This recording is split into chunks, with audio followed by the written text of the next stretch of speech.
In this extract, Scrooge observes as Fred discusses him with others. "He's a comical old fellow," said Scrooge's nephew, "that's the truth, and not so pleasant as he might be. However, his offences carry their own punishment, and I have nothing to say against him." "I'm sure he is very rich, Fred," hinted Scrooge's niece. "At least you always tell me so." "What of that, my dear?" said Scrooge's nephew. His wealth is of no use to him. He don't do any good with it. He don't make himself comfortable with it. He hasn't the satisfaction of thinking, that he's ever going to benefit us with it." "Oh, I have no patience with him," observed Scrooge's niece. Scrooge's niece's sisters and all the other ladies expressed the same opinion.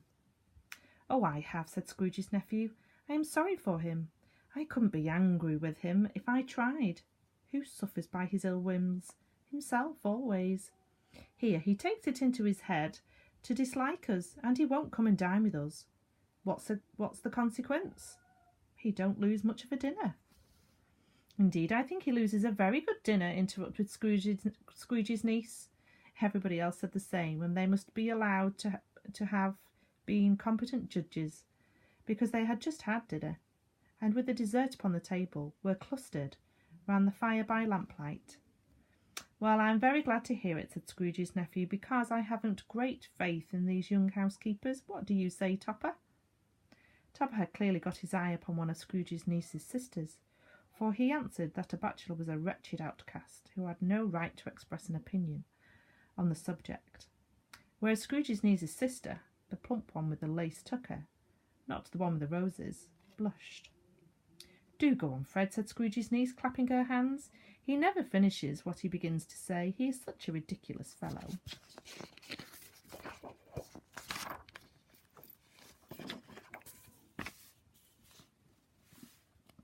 Scrooge's nephew revelled in another laugh, and as it was impossible to keep the infection off, though the plump sister tried hard to do it with aromatic vinegar, his example was unanimously followed.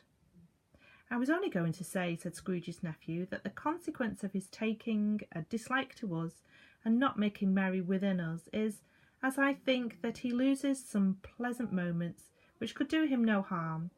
I'm sure he loses pleasanter companions than he can find in his own thoughts, either in his mouldy old office or his dusty chambers. I mean to give him the same chance every year, whether he likes it or not, for I pity him. He may rail at Christmas till he dies, but he can't help thinking better of it. I defy him. If he finds me going there in a good temper year after year and saying, 'Uncle Scrooge, how are you?'